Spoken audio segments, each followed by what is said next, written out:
Voilà, donc le thème d'aujourd'hui, c'est le sens du conte du Homère.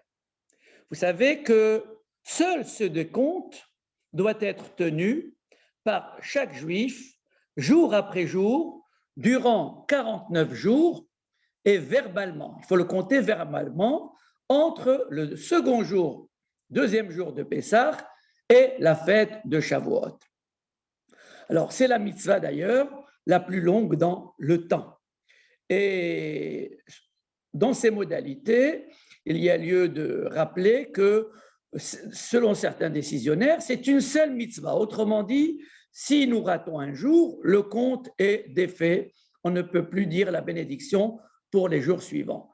C'est dire l'importance de ce compte. Alors, comme je l'ai intitulé dans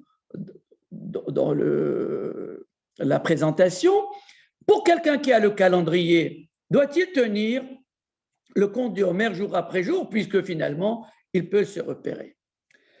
La réponse est bien entendu négative. Selon le Chinour, donc un commentateur de la Torah, celui qui dénombre les 613 mitzvot et qui donne à chacun des préceptes un sens, il dit que le décompte du Homère a pour vocation,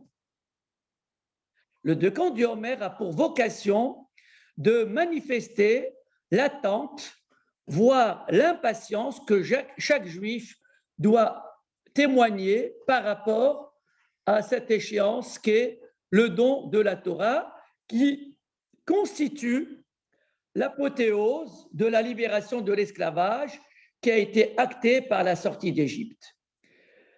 Pourquoi aboutissement et apothéose? Parce que la sortie d'Égypte est une libération d'ordre politique et que Shavuot est l'anniversaire du don de la Torah, c'est-à-dire d'une libération de soi-même. Je vous rappelle ce que disait Freud, nul n'est maître, même pas dans sa propre demeure. Pourquoi? Parce que l'homme est composé, entre autres, d'un cerveau reptilien, c'est-à-dire d'archaïsme, de force d'inertie, de refoulé, de traumatisme, de fantasme, de pulsion, de réaction de défense, de repli sur soi-même.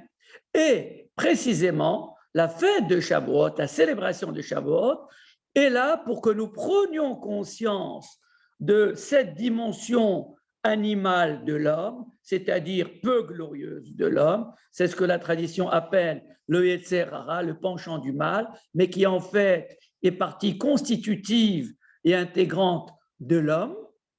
Et donc, à travers le don de la Torah, l'étude de la Torah, l'homme prend conscience, en se confrontant avec ce texte, en limant sa cervelle avec ce texte et ses commentateurs, il doit prendre conscience qu'effectivement, il ne suffit pas d'être libéré sur le plan politique, mais il y a lieu de devenir un homme, de s'humaniser, de se libérer de soi-même. C'est d'ailleurs le premier mot que Dieu adresse à Abraham lorsqu'il s'adresse à lui pour la première fois. Il lui dit « Lech lecha », quitte toi-même. Autrement dit, essaye de prendre de la distance avec toi-même, avec ce que tu fais, et tu constateras que tu n'es que le produit, que l'otage de plusieurs influences qui n'émanent pas de toi. Elles émanent de la société, elles émanent de l'homo natura, de l'homme naturel qui est en soi. C'est ainsi que Freud désigne l'homme dans sa composante archaïque. Et Shavuot est là comme l'aboutissement, comme le moment tant attendu pour que l'homme puisse prendre connaissance, conscience et qu'il s'approprie de lui-même. C'est ce que dit Rabbi Yehoshua ben Levi dans le Pirkei Avot, dit quel est l'homme libre? C'est celui qui s'adonne à l'étude de la Torah. En se frottant à cette sagesse, l'homme prend conscience qu'il n'est pas tout à fait lui-même, qu'il obéit à des conventions, à un diktat, à la mode, à la pensée unique. Il y a une multitude de choses, aujourd'hui représentées souvent par les médias, et donc l'homme va prendre conscience qu'il faut sortir de soi-même. Et donc, le compte qu'on tient jour après jour entre Pessah et Shavuot est là pour nous faire prendre conscience que l'échéance tant attendue, l'échéance de la découverte de soi, du dévoilement de soi-même, d'ailleurs le mot apocalypse, dans son étymologie, il veut dire dévoilement de soi-même. Et donc, c'est ce moment, c'est cet aboutissement, c'est cette échéance qui est attendue. La sortie d'Égypte n'était que le marchepied pour pouvoir s'acheminer vers ce jour mémorable qu'est le don de la Torah. D'ailleurs, lorsque Moïse s'adresse pour la première fois au peuple hébreu pour leur dire que Dieu l'avait missionné pour libérer le peuple, il leur dit « Vezeh lecha ha'ot » ceci est pour toi le signe, un signe qui témoigne que c'est bien Dieu qui t'a missionné, c'est lorsque tu feras sortir ce peuple de l'Égypte, vous servirez Dieu sur cette montagne. Et donc, est là la notion d'une finalité, d'un parachèvement de cette autonomie politique qui doit être celle du psychisme, qui doit être celle de l'intellect et de la morale. Et d'ailleurs, à ce titre-là, on peut comparer Shavuot au Shabbat. Les 6 jours de la semaine, nous travaillons, autrement dit, nous nous adonnons une activité domestique qui vise à assurer notre subsistance physique sur Terre, mais le Shabbat est là comme couronnement de la semaine pour prendre un peu de recul par la cessation de l'activité professionnelle pour nous retrouver avec nous-mêmes, avec notre famille et avec notre communauté. Et si chacun doit tenir ce décompte du Homer pendant les 49 jours et non pas le calendrier que lui-même tienne ce compte ou bien que le Beddin, c'est-à-dire le tribunal, comme c'est le cas pour l'année sabbatique ou pour le jubilé, c'est lui qui tient les comptes. Ici, il y a lieu que chacun puisse tenir ce décompte parce qu'il s'agit de son parcours personnel. C'est son parcours personnel qui est en jeu, donc c'est une dimension personnelle qui est ici visée par le décompte du Homer. Voilà en substance l'interprétation que donne l'auteur du Chinour à la mitzvah du décompte du Homer. Mais le Or HaChaim et le Zohar ont une autre lecture de ce décompte, une lecture que je dirais complémentaire. Il ne s'agit pas ici d'une dimension historico-religieuse, comme nous l'avons développé, mais il s'agit d'une dimension strictement spirituelle. Et le Zohar de mettre en parallèle ce décompte avec celui de la femme en menstrue, qui durant les 7 jours de sa menstruation, elle compte les jours de son impureté, mais là, elle n'a pas besoin de les compter verbalement parce que tout simplement, les manifestations physiologiques de son corps sont là pour exprimer les transformations qu'il y a en elle-même. Et au bout de ces 7 jours de l'Anida, il y a effectivement la période de pureté. Ainsi, dit le Or HaChaim, ce décompte du Homer, il est là pour qu'on prenne acte de la distance qu'il y a lieu de prendre par rapport aux mœurs de l'Égypte, à l'idolâtrie dont on a été imprégné durant plus de 2 siècles d'Égypte. Et donc, les 49 jours du Homer sont là comme 49 marches d'une échelle qui sont jour après jour une prise de distance avec l'impureté qui nous avait imprégné durant le séjour en Égypte. Et là même, nous comprenons un fait particulier, c'est qu'il ne s'agit pas d'un compte à rebours. Vous remarquez que jour après jour, on ne dit pas qu'il reste 10 jours pour Shavuot, 5 jours pour Shavuot ou bien 1 jour pour Shavuot. Nous comptons plutôt les jours que nous avons passés depuis la sortie d'Égypte. Par exemple, nous disons, aujourd'hui nous sommes 10 jours de Homer, c'est-à-dire que ça fait 10 jours que nous sommes sortis d'Égypte, puisque le premier jour de Pessah, nous sommes sortis d'Égypte, et que ce décompte commence le 2e jour de Pessah. le fait même que nous comptions les jours par rapport à la sortie d'Égypte et non pas par rapport à l'échéance de Shavuot, est là pour nous dire que la première des choses consiste à prendre de la distance avec les mœurs de l'Égypte. C'est ce que dit le texte que nous lisons le jour de Kippour à Mincha, qui est Maaseh Eretz Mitzrayim Asher Eshavtem Ba Lo Ta'asu. Comme les mœurs du pays d'Égypte dans laquelle vous avez séjourné, vous ne ferez pas. Et donc, c'est là une prise de distance. Il faut une sorte de lavage de cerveau, nous libérer des traumatismes, des mauvaises habitudes.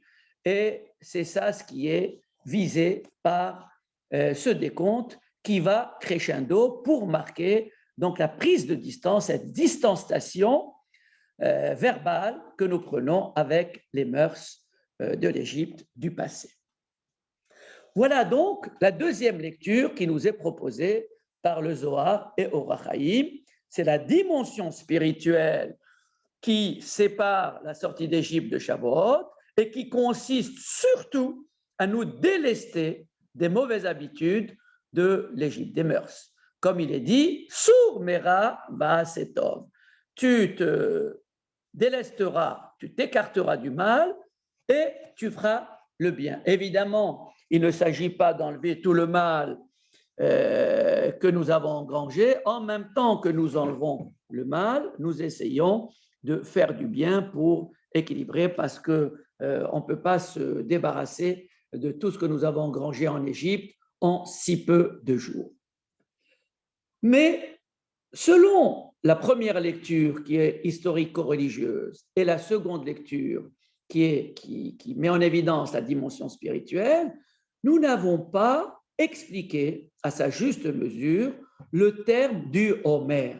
Parce qu'après tout, le décompte, c'est le décompte du Homer. Or, de quoi s'agit-il? Ce Homer, c'est une offrande qu'on apportait au temple de Jérusalem, donc à l'époque où on était en terre d'Israël, une offrande faite de prémices de l'orge, puisque c'est l'orge, la première céréale qui pousse et qui arrive à maturité. D'ailleurs, quelquefois, on devait aller la chercher dans les hauteurs de la Galilée, dans les hauteurs de Jérusalem, parce que ces endroits étaient plus exposés au soleil et donc la croissance des céréales était anticipée là par rapport aux vallées et à d'autres endroits du pays d'Israël. La dimension agricole est donc mentionnée dans la bénédiction, puisque nous comptons par rapport au Homer, à cette offrande. Le Homer, c'est tout simplement une certaine quantité de poids. D'ailleurs, la Torah elle-même, dans la paracha de Béchalach, nous dit, dans un verset, « Ve'ahomer asiri ha'efa hu ». Le Homer correspond au dixième de la Efa. Et d'ailleurs, je vous rappelle que ce que consommaient les Hébreux durant la traversée du désert, c'était un Homer, un dixième de Efa, de la manne céleste. Donc le Homer, nous le retrouvons aussi bien dans la quantité nécessaire pour chaque personne pour se nourrir, mais aussi donc le Homer, c'est cette offrande faite d'orge qu'on apporte le deuxième jour de Pessah. La coïncidence, donc, entre le décompte du Homer et la saison de la moisson est là, d'après Rabbi Abu Daram, donc c'est un commentateur de la Torah du XVIe siècle, il dit que précisément parce que pendant cette période qui sépare Pessah de Shavuot, la moisson bat son plein, puisque le Homer, ce sont les prémices qui donnent le coup d'envoi de la moisson céréalière. Comme la moisson bat son plein, la Torah a prévu que jour après jour, nous comptions les jours qui nous rapprochent de Shavuot, comme pour dire à ces moissonneurs qui sont en train de moissonner, d'engranger éventuellement leur blé, comme pour leur dire, n'oubliez pas que l'échéance de Shavuot se trouve dans 50 jours. Donc, c'est un rappel aux gens qui sont pleins d'activités agricoles. Et là, bien sûr, la mention de Homer trouve sa justification puisque c'est le Homer de l'orge qui donne le coup d'envoi de la saison de la moisson. Pour le Sfourno, l'offrande du Homer, c'est une offrande qui a pour vocation de remercier Dieu pour ce début de moisson. Comme les bikurim pour les fruits à partir de Shavuot, le Homer, ce sont les bikurim, les prémices qui sont là pour remercier Dieu pour la moisson qui commence donc à battre son plein, mais qui a son début au moment du Homer. Et les sacrifices qui accompagnent ce Homer, puisqu'il y a des petits agneaux qui accompagnent cela, c'est une prière pour la poursuite, pour le succès de cette moisson, qu'elle continue dans de bonnes conditions. Et le rappel quotidien du Homer n'est que le rappel de ce remerciement adressé à Dieu au moment du Homer et de cette prière qui, jour après jour, s'adresse à Dieu pour que la moisson se poursuive dans de bonnes conditions. Voilà donc la dimension agricole du Homer expliquée par Abudarham et Sfourno. Donc, pour me résumer, il y a une dimension historico-religieuse qui commence par l'autonomie politique et qui s'achève par la prise de conscience de la nécessité que chaque juif doit avoir à l'esprit de s'épanouir, c'est-à-dire de se libérer de ce cerveau reptilien, du mauvais penchant. D'une part, il y a la deuxième facette, c'est la dimension spirituelle qui consiste donc à prendre de la distance par rapport aux mœurs égyptiennes, et cette dimension agricole qui justifie la mention du Homer dans la bénédiction et qui est là comme pour nous dire chaque jour par cette bénédiction, adressez vos remerciements pour la moisson obtenue et pour une prière pour que cette moisson se poursuive dans de bonnes conditions.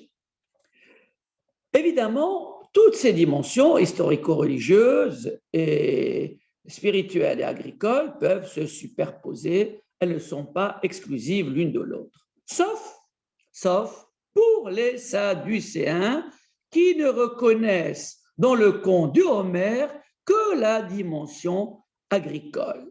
Et là, nous ouvrons un chapitre sur lequel le traité Menachot, durant 3 pages, s'évertue à expliquer la différence qui existe entre la conception sadducéenne de Shavuot, de ce décompte du Homer, et la conception pharisienne qui est la nôtre. Je m'explique.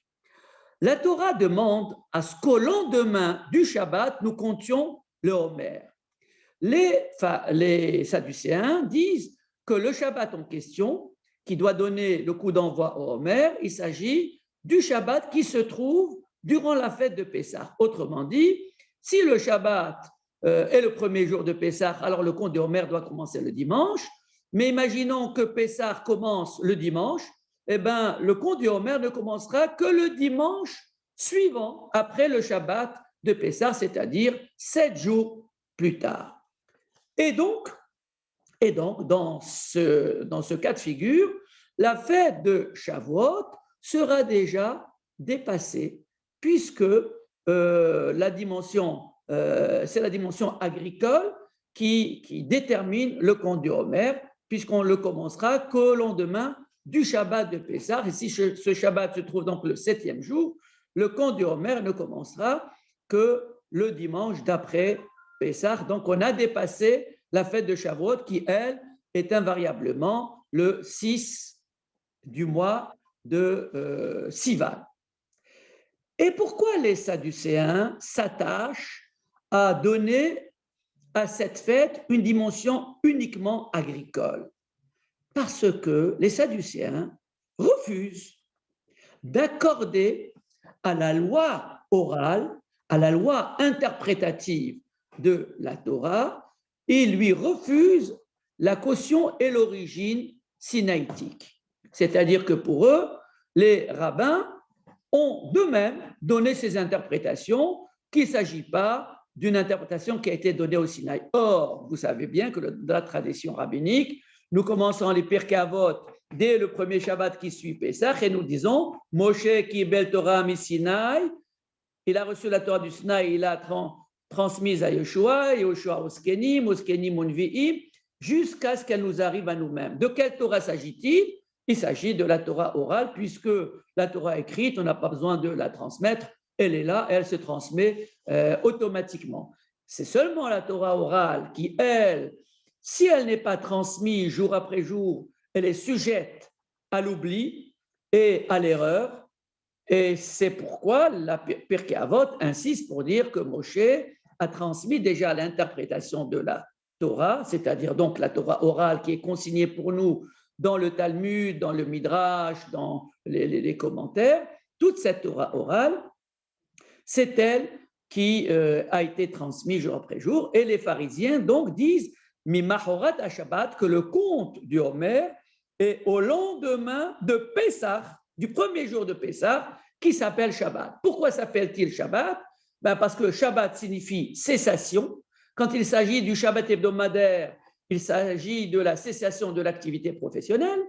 Et quand il s'agit du Shabbat de Pessah, il s'agit de la cessation du Hametz, puisque, outre le précepte de consommer de la matzah pendant les 7 jours de Pessah, il y a un interdit de posséder le Hametz. Donc, il y a une cessation complète par rapport au Hametz. C'est pourquoi nous le vendons pour nous désapproprier de ce Hametz. Donc, Memahorat à Shabbat signifie au lendemain de la cessation du Hametz.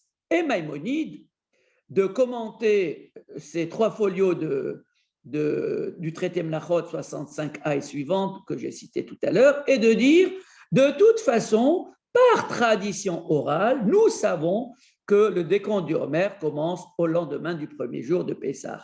Et d'ailleurs, une mention est faite dans le livre de Josué où il est dit que les Hébreux, lorsqu'ils ont conquis la terre promise, ils ont consommé la production agricole céréalière de la terre d'Israël au lendemain du Pessah. Donc, il est bien dit au lendemain du Pessah, c'est-à-dire du premier jour, et non pas du Shabbat du Pessah. Voilà donc expliquer cette notion du décompte du Homer dans sa déclinaison historico-religieuse, sa déclinaison spirituelle, sa déclinaison agricole, et puis là, par rapport au début de ce décompte. Et je vous rappelle que durant Shavuot, nous avons l'habitude de lire le livre de Ruth. Or, le livre de Ruth raconte une histoire qui se déroule au moment de la moisson.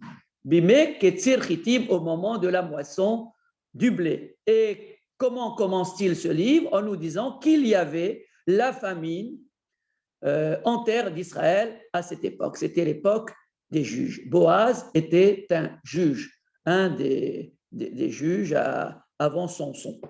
Et après, Othniel Ben-Kenaz, Yehou, et enfin, un certain nombre de juges. Et si on nous dit que effectivement c'était pendant la période de la moisson qu'a eu lieu l'histoire de Ruth, donc qui s'est converti au judaïsme, tout comme le peuple hébreu après être sorti d'Égypte a fait sa conversion au judaïsme au pied du mont Sinaï, puisqu'ils étaient complètement égyptianisés, même s'ils étaient de descendance des patriarches, mais ils étaient complètement égyptianisés.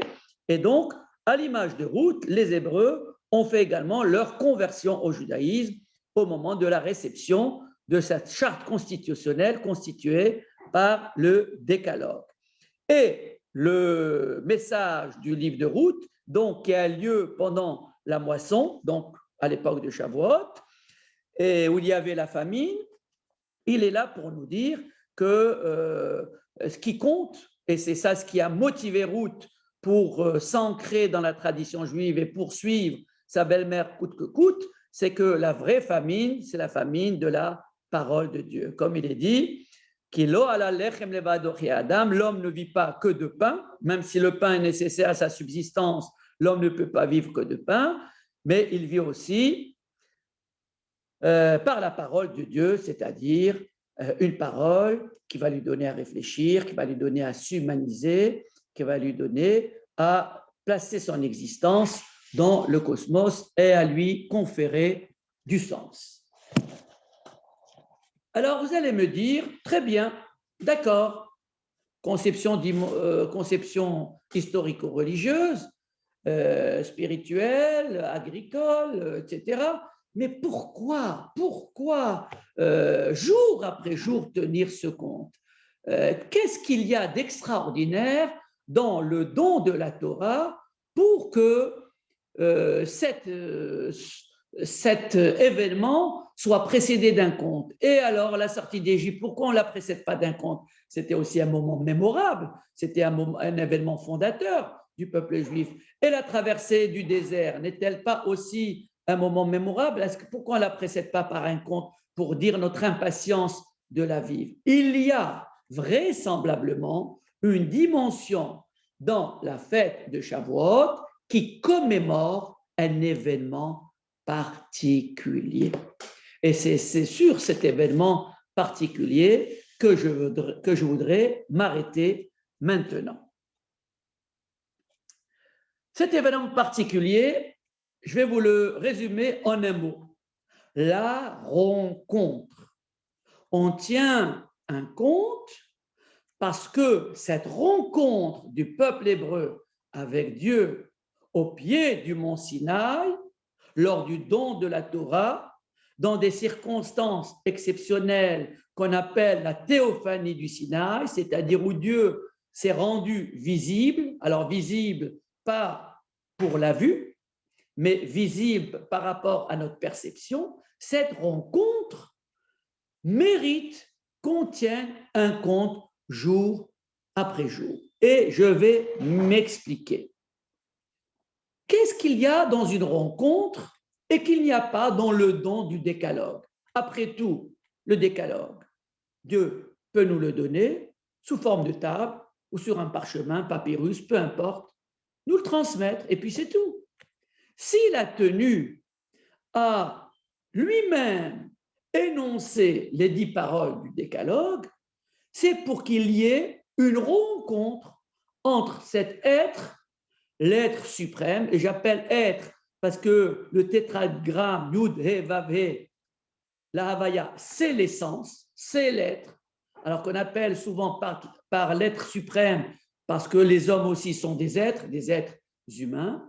Et cette rencontre entre l'être suprême, le El Elyon, et l'homme est là pour révéler quelque chose qui n'existe pas dans les tables de la loi. Les tables de la loi, nous pouvons y lire les 10 commandements. Et sans plus, comme la Torah d'ailleurs, comme les 613 mitzvot de la Torah.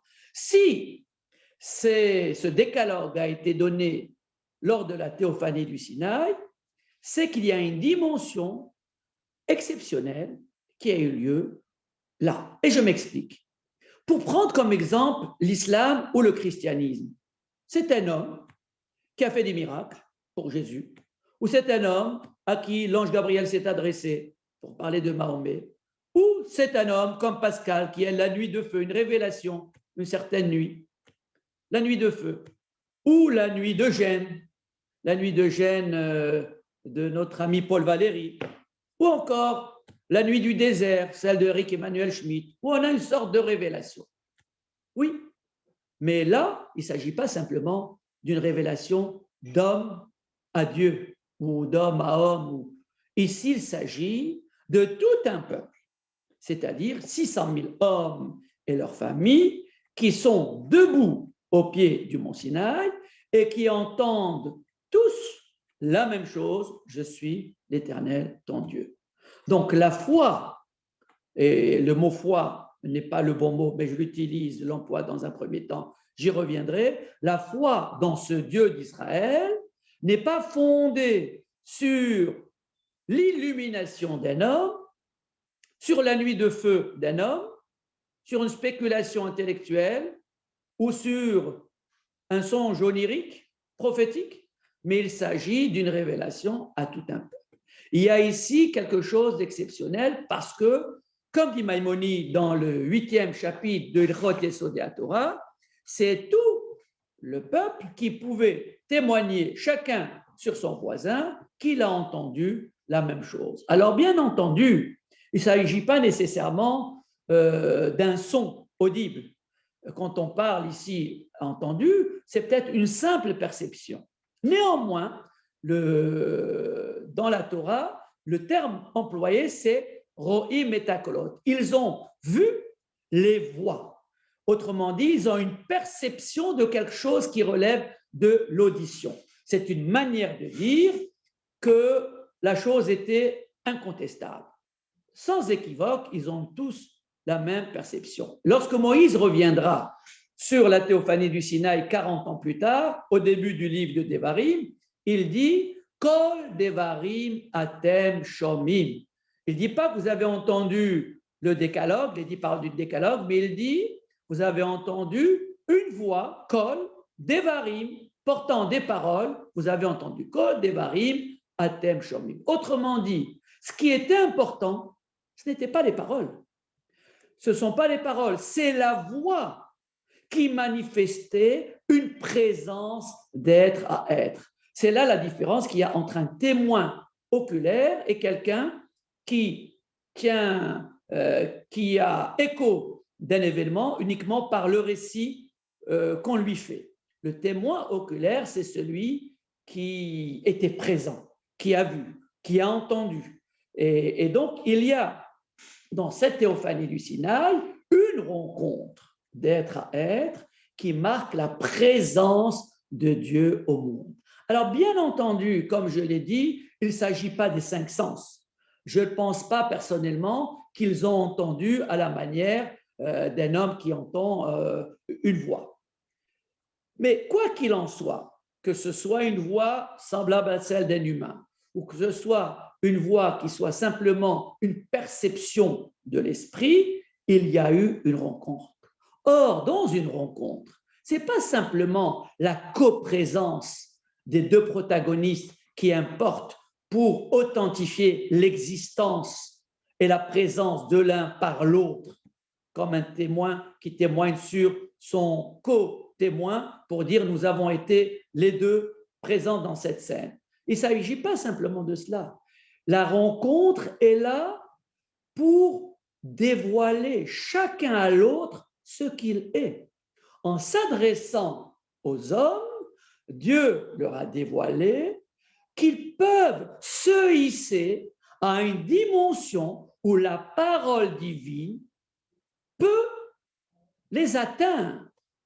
Souvent, chez les philosophes grecs, on parle de l'homme comme un animal pensant. Ici, il ne s'agit pas du tout de cela. Écoutez la parole de Dieu, quelle que soit encore une fois la définition de cette parole, c'est dire que l'homme a la capacité de se hisser jusqu'à percevoir un message qui vient de Dieu. Autrement dit, l'homme est fait à l'image de Dieu. L'homme est fait à l'image de Dieu, c'est-à-dire qu'il est capable de se hisser jusqu'à un certain idéal qui peut faire de lui un petit Dieu. Mais bien entendu, gardons-nous de Dieu l'homme, comme dans le christianisme. Il ne s'agit pas du tout de cela. Il s'agit d'un homme qui prend acte du fossé abyssal qui existe entre lui et Dieu, puisque Dieu est saint et nous sommes saints, mais notre sainteté à nous n'est pas identique à celle de Dieu. Notre sainteté, elle essaye de se hisser à quelque chose qui est semblable à la sainteté de Dieu, qui, elle, est inhérente même à son essence, alors que la sainteté à laquelle l'homme doit se hisser, c'est une sainteté d'ascension, une sainteté de conception du monde, une sainteté d'attitude, de posture dans le monde. Mais la sainteté de l'homme donc n'a rien à voir avec la sainteté de Dieu. Néanmoins, l'homme ayant été fait à l'image de Dieu, c'est-à-dire qu'il a les capacités, non pas simplement mentales, ou des vertus, des qualités humaines, pour comprendre ce que peut être l'idéal humain, mais il a aussi la capacité de ce que j'appelle cette dimension ontologique. Il y a dans l'être humain quelque chose qui peut résonner par rapport à une voix qui émane de Dieu, par rapport à un message qui émane de Dieu. Et la rencontre est là pour me dévoiler à moi-même. C'est-à-dire, lorsque Dieu s'adresse à moi, il me dit, mais tu es capable de saisir quelque chose de divin qui est en toi. Et lorsque moi-même, je suis face à Dieu, dans cette rencontre, je prends acte qu'effectivement, il y a dans ce Dieu sur lequel je ne sais rien, puisque la théologie juive s'interdit de décrire Dieu de quelque manière que ce soit, sinon par les 10 séphirotes, qui confèrent à Dieu finalement des qualités semblables aux humains, mais bien sûr dans un degré bien différent, puisqu'il s'agit de Chesed, Gevura, Bina, Keter, Tiferet, etc. Mais ce sont des qualités qu'on retrouve chez l'homme, mais qui appartiennent à Dieu sous une forme dont on n'a pas idée. Donc, il y a une rencontre entre l'homme et Dieu au moment de Matan Torah, et c'est cette rencontre que nous attendons impatiemment par le décompte du Homer. Vous allez me dire, d'accord, le décompte du Homer, c'est cette impatience, c'est cette attente d'un moment qui n'a nulle part son pareil dans l'histoire des hommes ou dans l'histoire des divinités. Effectivement, c'est ce que Moshe dit, Hashama'am, est-ce qu'un peuple a déjà entendu Kol Elohim Chaim, la voix d'un Dieu vivant, Bedaber Elav, lui parlant caché, Shamata Ata, comme toi tu l'as entendu, Vayechi, et tu es resté vivant. Autrement dit, il y avait quelque chose de surnaturel dans cet accueil de la parole divine. Mais vous allez me dire, mais tout cela s'est passé pour les Hébreux qui étaient au pied du mont Sinaï. Mais nous n'avons de la théophanie du Sinaï que le don des 10 paroles du décalogue. Comment nous, Juifs, aujourd'hui, pouvons-nous compter le Homer en étant une attente d'une rencontre? Comment cette rencontre peut avoir du sens pour nous aujourd'hui?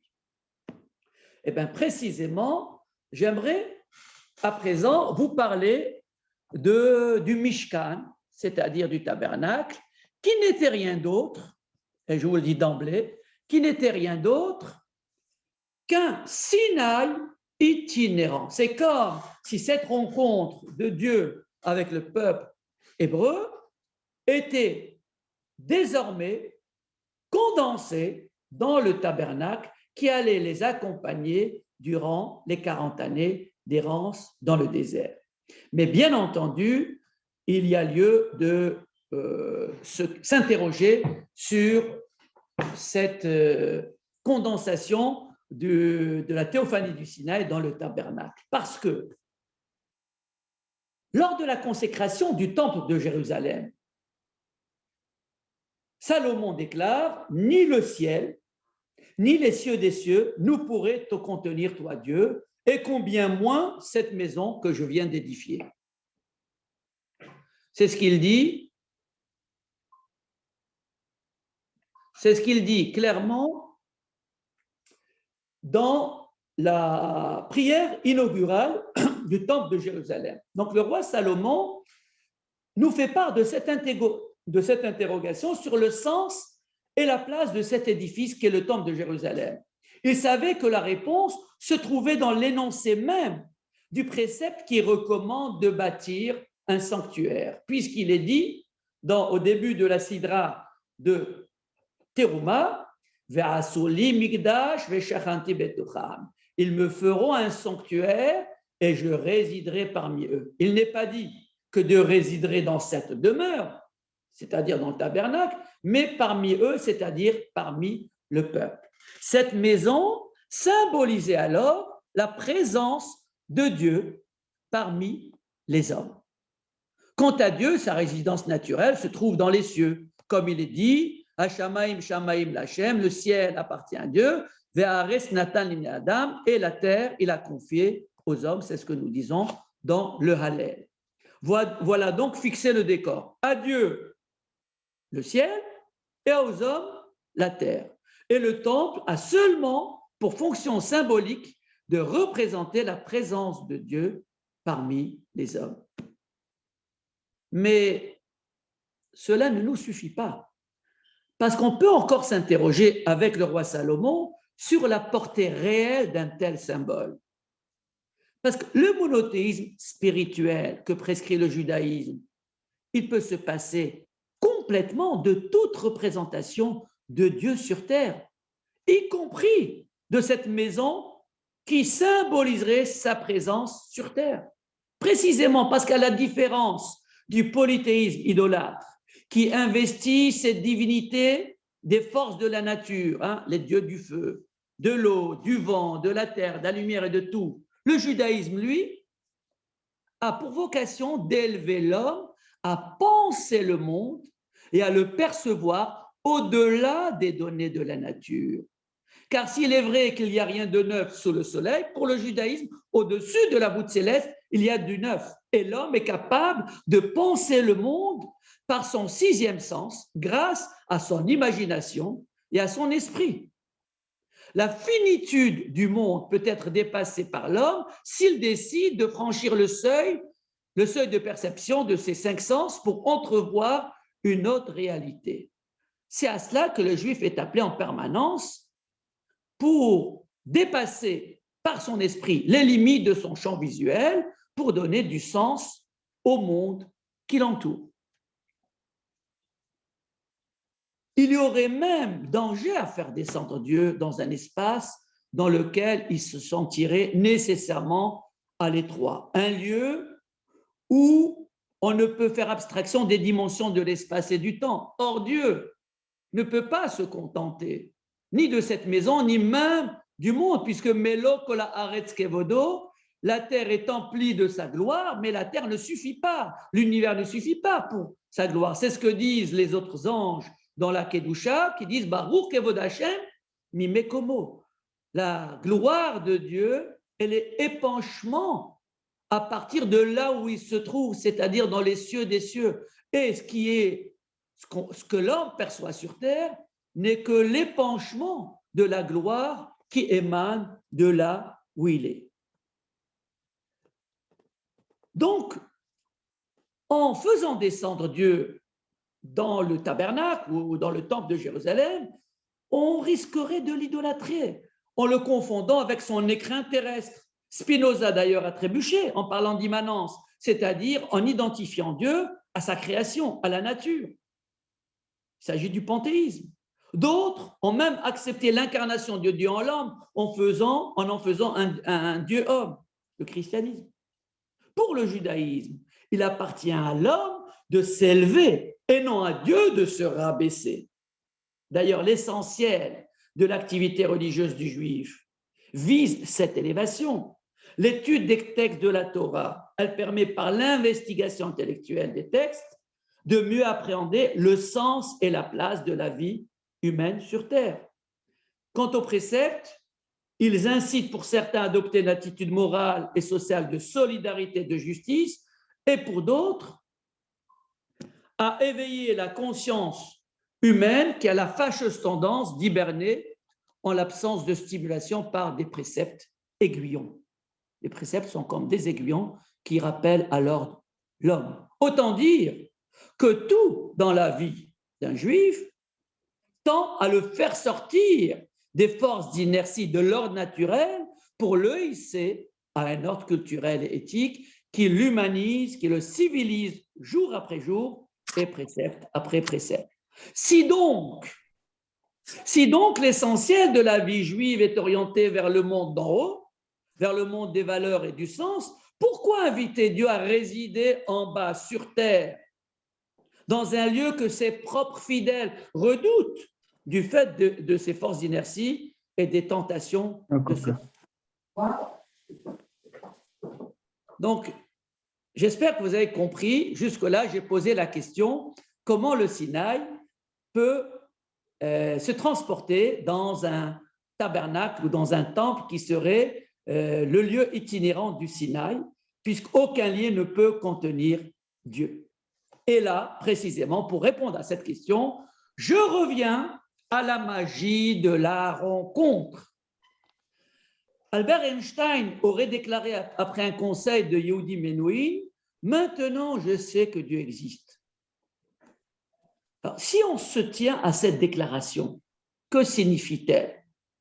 Elle signifie que la raison et le rationalisme scientifique d'Einstein n'ont pas pu produire chez lui ce que l'émotion a suscité en lui, ce que les vibrations des cordes d'un violon ont opéré allègrement en lui. Cela signifie que la musique est capable parfois d'éveiller l'esprit d'un homme plus que ne le font ses vastes connaissances scientifiques ou intellectuelles. Cela signifie que l'émotion ressentie à ce moment précis a pu entrer en résonance avec une sphère de l'esprit d'Einstein, restée jusque-là inconnue, vierge ou occultée par cet homme. Il y a vraisemblablement chez chaque homme un pan de l'être enfoui en lui qui reste en sommeil pendant des années jusqu'à ce qu'une expérience, une joie, une épreuve, un événement heureux ou un traumatisme ne le rappelle à l'ordre de l'intime, à l'ordre de l'essence, à l'ordre de l'essentiel. Quoi de plus extraordinaire qu'une rencontre entre deux êtres que tout sépare, entre deux êtres qui incarnent deux parcours de vie différents, deux expériences différentes, pour déclencher une étincelle de clarté, un éclair d'une violence semblable à un coup de foudre. Et tout cela peut se passer à l'insu de celui qui l'a provoqué. Peut-être même, pour revenir à l'exemple d'Einstein, que le grand violoniste lui-même n'était pas croyant, alors qu'il a suscité, sans le vouloir et sans le savoir, la foi en Dieu chez son auditeur. Le monde de l'émotion, c'est ce que j'appelle cette dimension ontologique, dépasse celui de la raison, en ce sens qu'il résonne même avec ce que l'homme ignore de lui et des autres. C'est là la magie de la rencontre. Mais alors, quoi penser du tabernacle à partir de ce constat? Inviter Dieu parmi les hommes en lui consacrant une demeure sur terre, symboliquement, c'est donner aux hommes l'occasion de pouvoir le croiser un jour, même s'ils n'y croient pas, même s'ils n'y croient plus, même s'ils n'ont jamais cru, ou même si cette rencontre a été totalement fortuite et qu'ils sont là par hasard. À la manière d'ailleurs de Franz Rosenzweig, qui avait rendu une ultime visite à une petite synagogue orthodoxe de Berlin le jour de Kippour pour lui dire ses adieux, pour dire ses adieux au Dieu d'Israël, puisqu'il avait décidé de se convertir dès le lendemain au christianisme. Vous savez qu'au début du XXe siècle, il y avait une grande vague chez les Juifs, chez l'élite intellectuelle juive d'Allemagne, une grande vague de christianisation, par convenance pour la plupart, mais par choix intellectuel. Et Franz Rosenzweig faisait partie de ces gens qui allaient faire le choix intellectuel de se convertir au christianisme. Mais après cette rencontre, dans cette petite synagogue orthodoxe de Berlin, il renonce à la conversion en déclarant préférer la demeure du Père à celle du Fils. Ou bien encore, la manière de Béni Lévy, qui, avant son retour au judaïsme, il s'était surpris en train de jeûner le jour de Kippour et il avait eu honte de raconter cela le lendemain à son mentor de l'époque, Jean-Paul Sartre. Tout le monde connaît son parcours depuis les années 80 et sa découverte du judaïsme auquel il a consacré tout le restant de sa vie. Donc la rencontre, et là j'ai parlé d'une rencontre fortuite pour Franz Rosenzweig ou d'une rencontre de Béni Lévy qui s'est faite dans la maturité, à l'âge de la maturité et après avoir fréquenté Sartre durant quelques années. Donc la rencontre. l'expérience de la rencontre, de la découverte de l'être qui est en soi. La découverte de l'être qui est en soi, parce que c'est là le sens de la rencontre. Ce n'est pas simplement découvrir l'autre, mais c'est découvrir soi-même à partir de la rencontre avec l'autre. Donc, l'expérience de la rencontre, de la découverte de l'être qui est en soi, de l'être qui est en l'autre aussi, c'est tout cela que permet la descente de Dieu sur terre. Cette rencontre n'est pas salutaire seulement pour les Juifs sécularisés qui ont perdu tout contact avec l'idée de transcendance. Elle est aussi utile pour les Juifs de la tradition qui ont besoin du cocon synagogal, qu'on appelle d'ailleurs petit sanctuaire, Mikdash Miat, ou des vestiges du temple, le Kotel. Les Juifs ont besoin de cela pour s'accrocher à quelque chose de signifiant et de revivifiant. Plus encore, elle est bienfaisante, cette rencontre, même pour les Juifs les plus attachés au judaïsme historique, talmudique, celui de l'âme juive. Parce que serait un judaïsme fondé sur la rigueur talmudique et sur le rituel des préceptes s'il n'est pas animé par la volonté d'une rencontre avec Dieu, c'est-à-dire s'il n'est pas animé d'une vie intérieure faite de spiritualité et de joie de vivre. C'est précisément cette dimension du judaïsme que les kabbalistes, et après eux le mouvement chassidique, ont développée et mise au goût du jour en la popularisant. À partir du Moyen-Âge, en effet, les kabbalistes ont mis l'accent sur la ferveur, la concentration et l'enthousiasme requis autant dans la prière que dans l'application des préceptes de la Torah. Ils ont systématisé l'approche spirituelle de Dieu par les 10 sphirotes du plérum divin et ils ont donné un sens métaphysique à la Torah selon une représentation spirituelle accessible à l'homme, celle du Zohar. Les chassidim leur ont emboîté le pas au XVIIIe siècle en introduisant des mélodies, des contes pour célébrer la rencontre avec Dieu chez un public large et beaucoup moins lettré.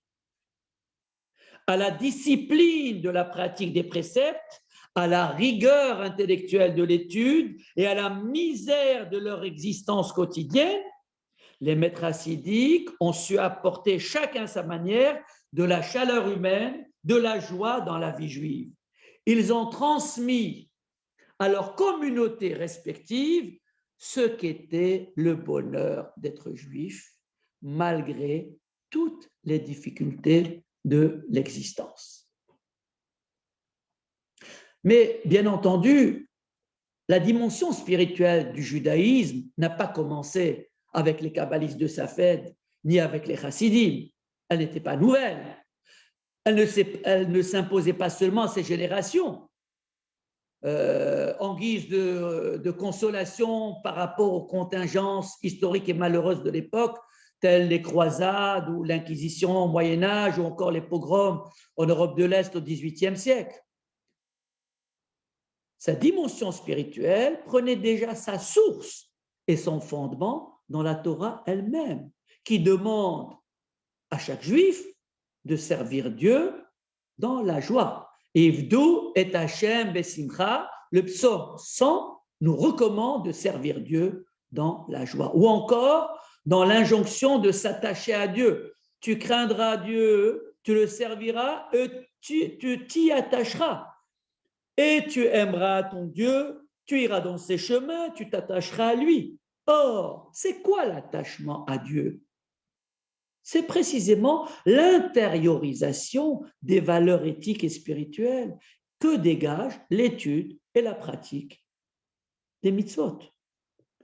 La corrélation entre l'attachement à Dieu et la vie intérieure est explicite dans la Torah. Il est dit « Ve'atem adevekim b'Hashem Elokechem, chaim kulechem hayom » Vous qui êtes attachés à Dieu, vous êtes tous bien vivants aujourd'hui. C'est l'attachement à Dieu, c'est cette vie spirituelle joyeuse, fervente, qui fait que nous sommes bien vivants. L'attachement à Dieu permet donc de donner par sa dimension émotionnelle, psycho-affective, essentielle, tout son sens, toute sa vitalité, toute sa plénitude à l'expérience et au vécu juif. Quant à la nécessité de la ferveur dans la prière, puisque nous avons parlé là de l'étude de la Torah et des préceptes, mais ferveur aussi dans la prière. Le Talmud s'en fait l'écho en évoquant ce que faisaient les premiers chassidim, qui priaient, dit le Talmud, durant 1 heure, mais ils faisaient précéder chacun des 3 offices quotidiens d'1 heure de préparation à la prière, et ils méditaient encore leur prière durant 1 heure. Autrement dit, ils passaient 9 heures de leur journée à prier. Et le Talmud alors de demander, mais qu'en était-il alors de leur étude de la Torah? Parce qu'après 9 heures de prière, de quel temps ils disposaient pour étudier? Et le Talmud répond, leur étude s'en trouvait bénie. Torata mitbarechet. Donc la ferveur exercée durant la prière les aidait à saisir plus aisément le sens des textes de la Torah. L'étude n'exigeait plus autant de temps d'investissement intellectuel pour livrer sa quintessence. La sensibilité spirituelle acquise durant la prière leur facilitait l'accès au sens des textes.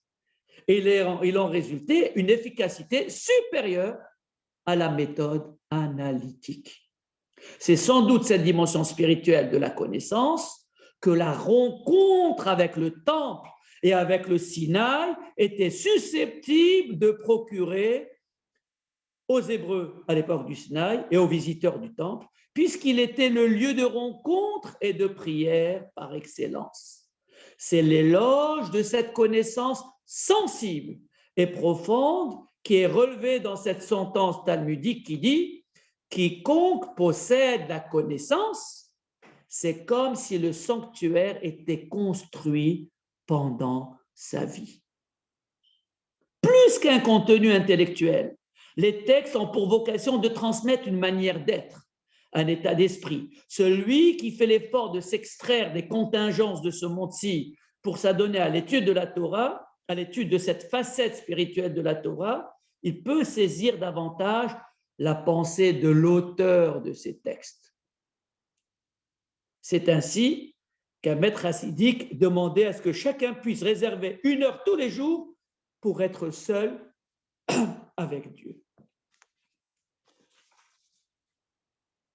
Et je vais terminer peut-être, parce que j'ai encore plein de choses à vous dire, mais je vais terminer par une petite anecdote. Une petite anecdote du Baal Shem Tov, pourquoi pas. C'est le Baal Shem Tov qui, à la sortie de Kippour, s'attarde. Et bien sûr, tous les fidèles ne sortent pas de la synagogue tant que lui n'était pas sorti. Il s'attarde, et immédiatement, au bout d'1 heure, il dit à son cocher, on va faire un voyage. Il s'achemine le soir même, pendant 1 jour, 2 jours, 3 jours de voyage, jusqu'à un petit village, une petite bicoque, dans laquelle il est venu trouver un juif inconnu au bataillon, au point où lorsque ce juif qui était bûcheron a entendu à la porte dire « Je suis le Baal Shem Tov », bien sûr, il était incrédule. Et alors, le Baal Shem Tov lui demande « Dis-moi, qu'est-ce que tu as fait le jour de Kippour, qui vient de passer il y a quelques jours ?» Et le bûcheron ne sait pas quoi dire parce qu'il ne sait pas lire. Il n'a pas fait de prière. Il s'est assis sur un tronc d'arbre et il a répété l'alphabet que son père lui avait appris inlassablement, 1 fois, 2 fois, 3 fois, jusqu'à ce qu'il s'épuise à le répéter. Et à la fin, il ajoute « Et toi, bon Dieu, dispose ces lettres dans l'ordre qui te plaira et qui te fera plaisir. Ce sera là ma prière. » Donc, Baal Shem Tov avait compris pourquoi la prière de ce bûcheron avait dépassé la sienne. La rencontre avec Dieu chez ce bûcheron était simple, primordiale. Elle excusait son ignorance. Son cœur était au rendez-vous. Alors que certaines prières, même chantées avec tous les accessoires esthétiques, s'il n'y a pas la joie et la ferveur et le sens, rien ne sonne de plus creux. La liturgie persona et le Dieu d'Israël ne s'y reconnaît pas, parce qu'on n'est pas dans la rencontre avec Dieu. N'oublions pas d'ailleurs qu'un Midrash dit que si les premières tables de la loi ont été brisées, c'est parce qu'elles ont été données dans une ambiance de sang et lumière, alors que les secondes qui ont été remises discrètement, elles sont pérennes. Autrement dit, Dieu attend de nous surtout ce colloque singulier, cette rencontre. Et pour terminer, encore un petit conte chassidique, dans la même tonalité, c'est un maître qui dit à ses élèves, avec un air grave, le peuple juif va traverser beaucoup d'épreuves durant son histoire, mais il y a une catastrophe de laquelle il ne s'est jamais encore relevé. Après un long silence, les élèves sont curieux et impatients, ils lèvent le doigt l'un après l'autre pour faire part au maître de leurs propositions, et les réponses fusent.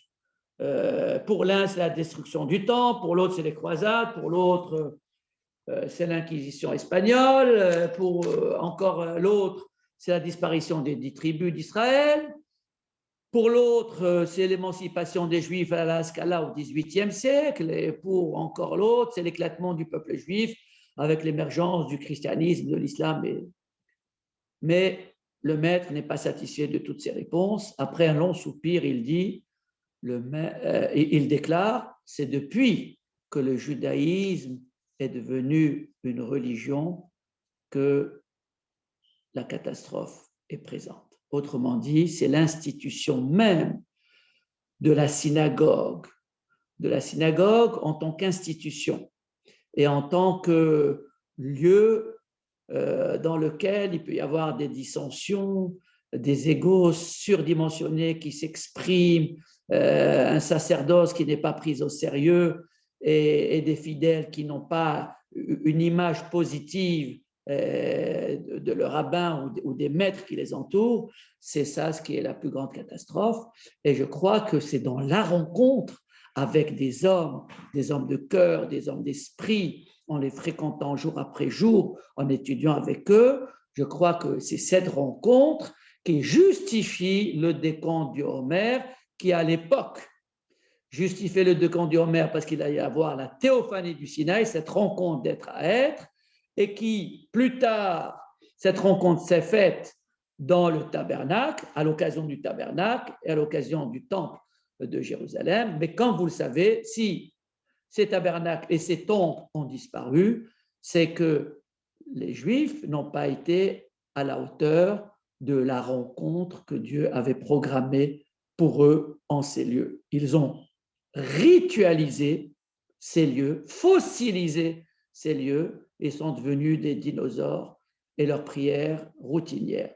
Donc, il n'y avait plus le sens de la rencontre. Je crois que s'il y a cette notion du décompte de Homer, jour après jour, nous sommes dans un cercle vertueux qui, de Pessah à Shavuot, nous fait languir cette rencontre que les Hébreux ont eue en leur temps et qui aujourd'hui se réalise à travers l'étude de la Torah et le sens que l'on donne à notre vie religieuse et à notre vie. Chers amis, ce que j'avais à vous dire par rapport à la question du décompte du Homer, je suis tout oui si l'un ou l'autre veut intervenir maintenant.